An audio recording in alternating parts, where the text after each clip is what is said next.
مرحبا وأهلا بكم في برنامج داخل واشنطن.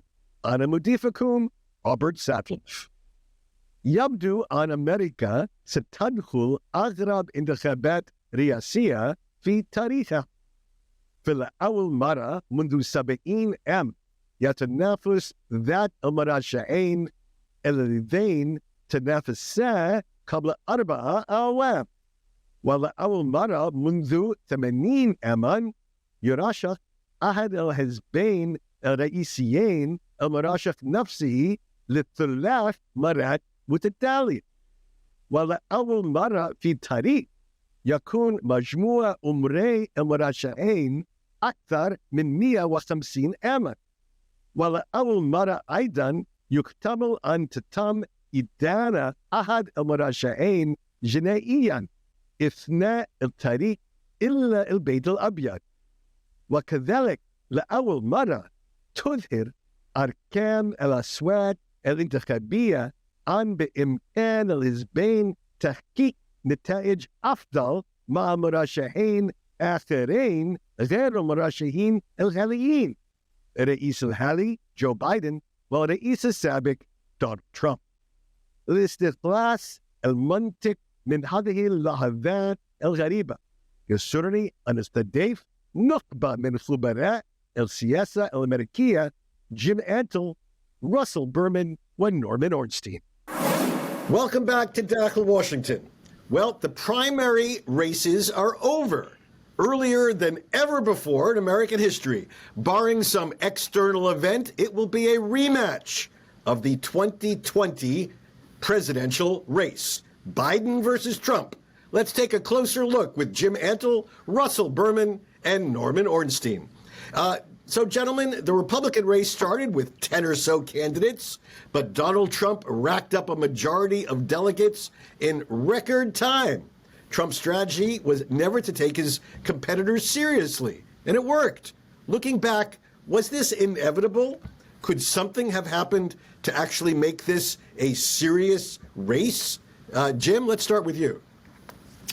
Well, I think one of the things that was a challenge for everybody who wanted to run against former President Donald Trump was that they had no real way of doing that without seeming to position themselves against the Republican base. So the dilemma they all faced was, if you don't really run against Trump, which many of them in effect didn't really do, even though they were attempting to challenge him for the nomination, you know, they wouldn't criticize him.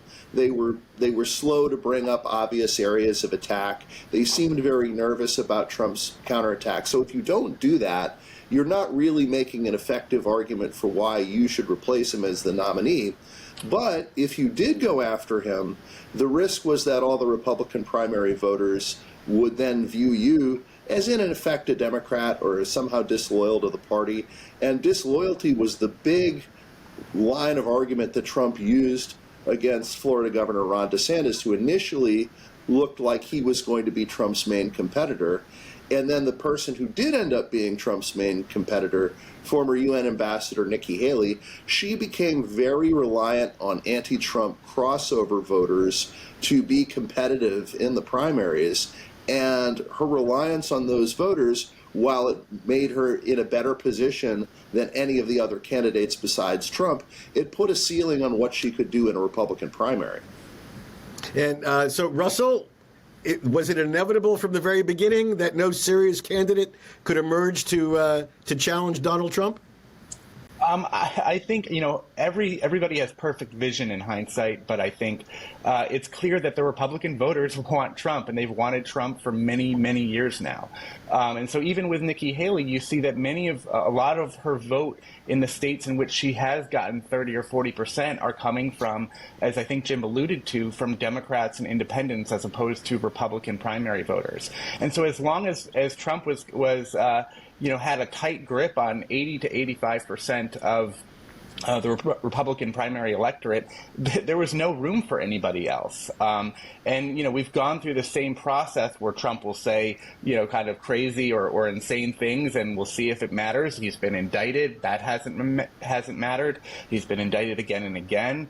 And then he's also benefited from the fact that even the electability argument didn't fly because he's now leading Joe Biden in the polls. So I think even if there was an opportunity at the end for a Republican to make a real run, frankly, they probably would have needed to see Trump losing heavily to Biden. And I think maybe it was only if there was a really good electability argument to be made that that could have allowed somebody like Nikki Haley to get, to bridge the gap between the 30, 35, 40% of the voters she's getting and the 50% and beyond that she needs or needed.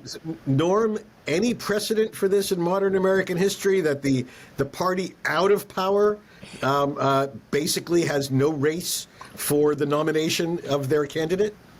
Not really, Rob. I would only take issue with one little thing that Russell said, which is Trump didn't have 85% of the base, as we saw with Nikki Haley's votes. It's more like 60 to 65%, but that's enough. And if you look at these other candidates, Tim Scott basically ran as, I'm just like Donald Trump, but I can smile and I'm kinder and gentler. Ron DeSantis ran as, I'm smarter than Trump. But his personality, which is even less socially oriented than Donald Trump's, was going to doom him.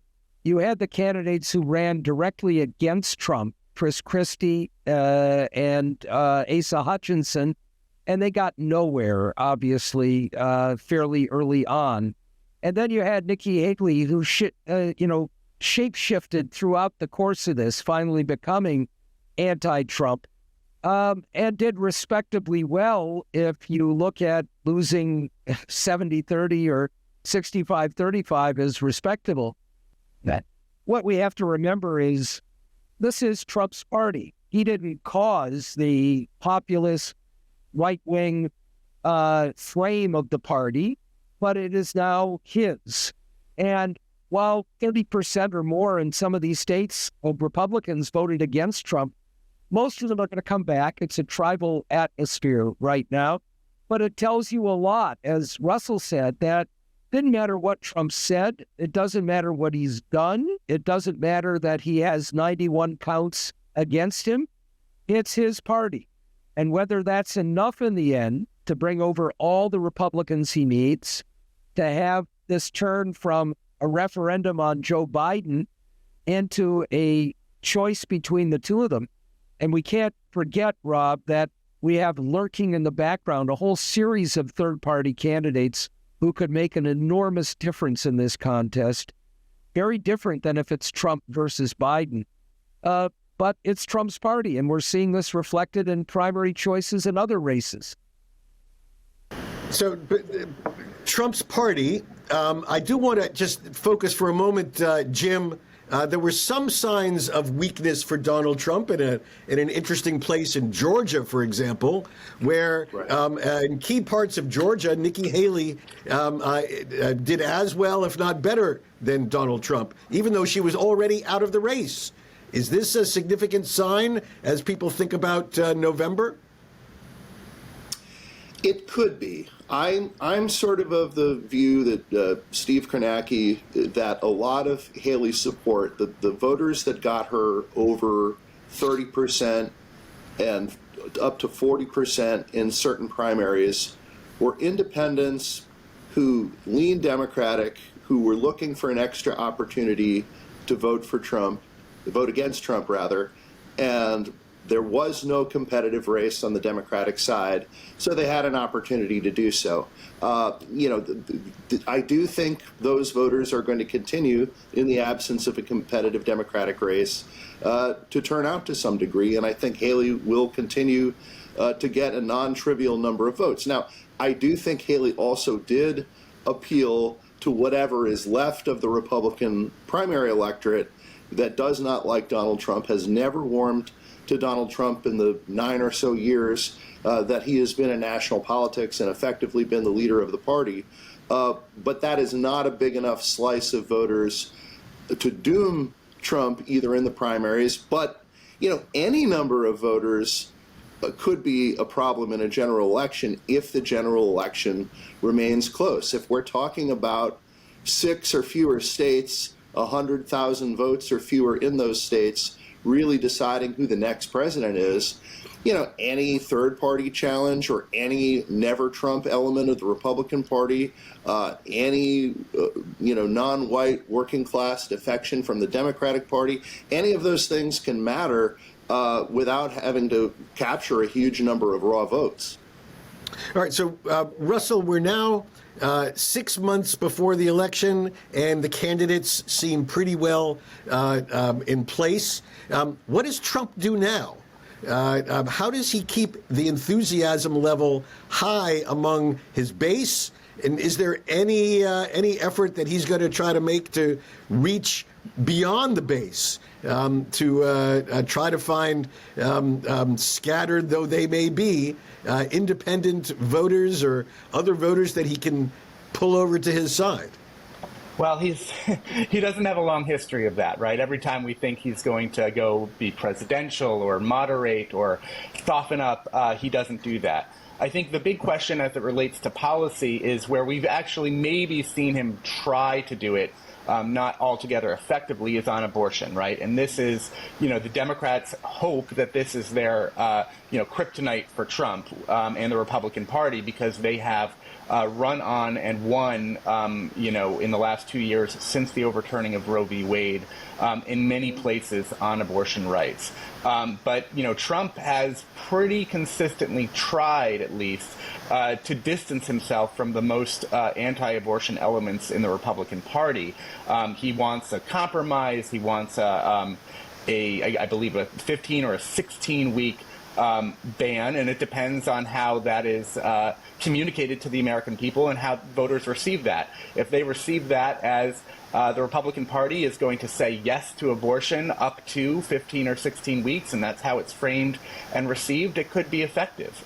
If it's messaged and received as a ban on abortion, which is how Democrats are going to characterize it, then it might not be effective. But that's the one area where we've maybe seen Trump try to expand his base a little, reach some of these independent, especially women voters in the suburbs who feel very strongly about this issue. But we've also seen that he has very little ability to stay on message when it comes to things like that. And the Democrats also can point out that the Roe v. Wade was overturned because of the appointments he made and has bragged about and continues to brag about to the Supreme Court.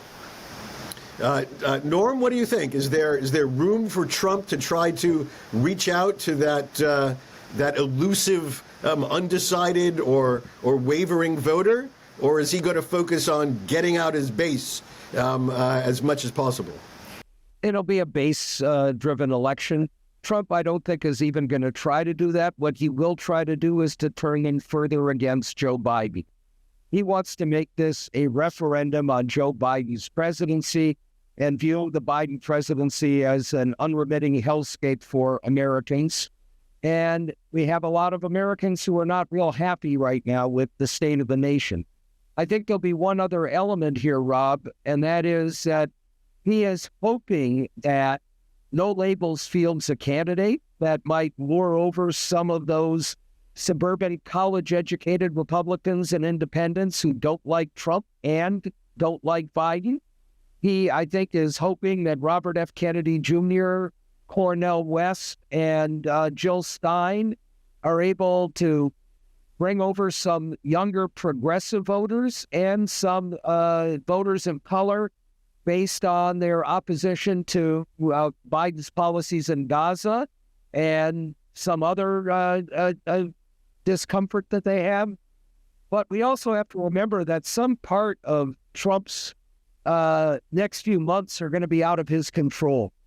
And that includes indictments and at least one criminal trial, plus the reality that he owes more than $500 million, which is increasing in debts by 125 or more thousand a day. And he does not have the liquid resources to be able to pay for those. And it's going to drive him to distraction. He's helped by the fact that he has some judges like Aileen Cannon in Florida who are doing what he wants by delaying trials. But not all of that will happen. So Trump is going to have some headaches ahead, even as he is in a stronger position now than I think a lot of other observers would have imagined. All right, when we come back after the break, we're going to build on this. I'm going to ask Jim to talk about the changes at the Republican National Committee, which I thought was controlled by Trump supporters, but evidently now even more fervent Trump supporters, and what the Veep stakes may be. Who might Donald Trump choose, because it's not going to be his last vice president the next time around. After the break.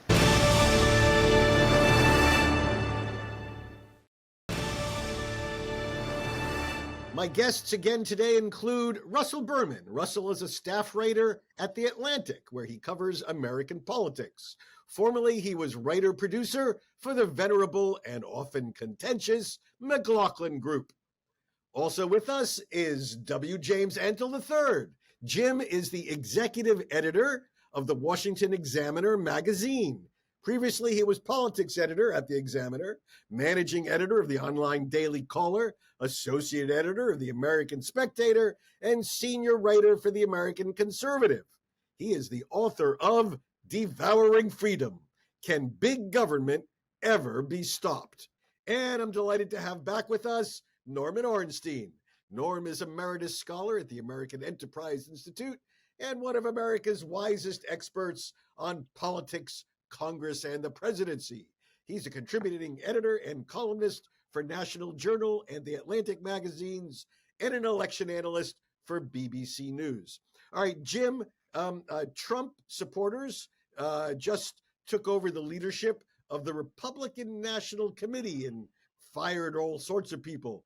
I thought that the Republican National Committee was already very much Trump territory. What can we expect from their even tighter control over the institutions of the Republican Party? Well, now that Trump is the presumptive nominee of the party, there is going to be an integration of the Republican National Committee and his campaign. And so they're going to engage in joint fundraising. Their strategies are going to be merged. The priorities of the RNC are going to be aligned with what the Trump campaign's priorities are going to be. And so many of these changes really don't necessarily reflect a question of loyalty to Trump, because certainly Ronna McDaniel was largely a Trump loyalist, although he wasn't very pleased about the RNC sanctioned debates. But it's really about RNC has got some money challenges. It has not been as effective at raising money as its Democratic counterpart.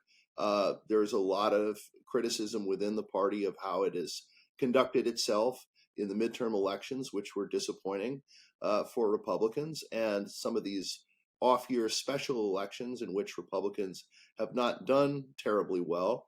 And the RNC and other Republican entities are really going to have to figure out a way to activate some of these low propensity voters that are now a part of the Republican coalition, which is not a thing Republicans have usually historically had to worry about very much. That's generally been more of a Democratic problem, but it's now a Republican problem.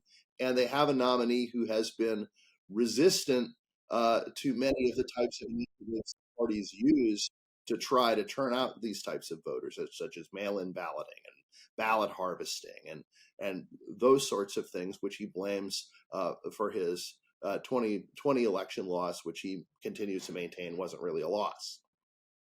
All right, Russell, let's move to the question of who Donald Trump chooses to replace Mike Pence as his vice presidential candidate. We'll just remind our viewers, Mike Pence served as vice president Trump's first term, and then they soured on Mike Pence when he did not join in rejecting the outcome of the 2020 election, famously after the January 6th issues on Capitol Hill. So when you look at this, who is he turning to, and will it make an iota of difference to any of the voters who Trump picks as his vice presidential candidate? Well, we'll see. I mean, historically, there's been a limited impact of the selection of the vice presidential candidate, although we did see, I think you could argue that in 2008, when John McCain selected Sarah Palin, that hurt him in November, maybe not decisively, because he probably would have lost anyway. But the big question is, I think, whether Trump will go for a woman or a person of color. Those have been the candidates that have gotten the most attention, and in many cases have sort of done the most active campaigning and trying to demonstrate their fealty, their loyalty to him. People like Congresswoman Elise Stefanik, who's she's a member of the Republican leadership in the House.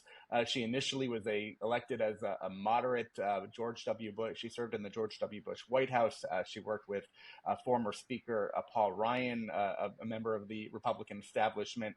But a few years ago, she made a strong, hard pivot toward Trumpism, and recently has really, maybe exceeded anybody else in her praise of him, quite over the top in many cases. You also have Governor Kristi Noem of South Dakota, who's been doing that to almost an equal degree. And you have Senator Tim Scott of South Carolina, a former rival who ran for president, but as Norm mentioned and Jim mentioned, never really criticized Trump strongly. And now, he's campaigning with him very loyally and also praising him. These are a few of the names that have come up. I think there's, outside shot of the former presidential candidate Vivek Ramaswamy has gotten some attention. The other question for Trump is he wants somebody who is, fits the part. He always talks about central casting, so he is concerned about looks. And he's fairly candid about that. He wants somebody who's loyal. He doesn't want anybody who's going to overshadow him. And then there's the question of whether somebody could be too fawning or too loyal. And so I did some reporting on Elise Stefanik, for example, and there's been some reporting in the past that Trump, if you go too far over the top in your praise of him, he loses respect for you. So all of those factors seem to be what Trump is going to consider. But it seems still to be a pretty wide open race for vice president. All right, so let's turn to the other candidate who wrapped up the majority of delegates in his effort to become his party's nominee, and that's, of course, the incumbent, Joe Biden. Norm, incumbents should, of course, win easily. Was it as easy and straightforward as it should be for Joe Biden? Interesting that he didn't have a serious competitor. There was no Ted Kennedy to Jimmy Carter, no Pat Buchanan to George H.W. Bush. Why none of that this year? We didn't have an incumbent to a serious internal challenge. That's normally the case. Where you do see signs of weakness, as we saw with George Herbert Walker Bush, is when you get a challenger who emerges from your party's base, who captures a significant enough share that it shows a real weakness in your governing coalition. There's certainly some of that for Joe Biden. And we saw it with the votes for, in effect, none of the above that happened in Michigan and in other states. I was a little bit bemused on Super Tuesday. There were about 20% or so of Democratic voters who did not go with Joe Biden. There were 30% or more who did not go with Donald Trump. All right. On that note, we're going to have to bring it to a close. I want to thank you, Norm Ornstein, Russell Berman, and Jim Antle for helping to launch us off on a 6-month race to the finish in our presidential campaign. Thanks for joining us on داخل واشنطن. وصلنا إلى نهاية هذه الحلقة من برنامج داخل واشنطن. إن كانت لديكم أسئلة أو تعليقات وخاصة حول تأثير مرشح حزبي ثالث على نتيجة الانتخابات، أرجو أن تتواصلوا معي على تويتر على هاشتاج Inside Washington أو تراسلوني مباشرة @RobSatlow. أراكم في الأسبوع القادم، وحتى ذلك الحين شكرا لكم وإلى اللقاء.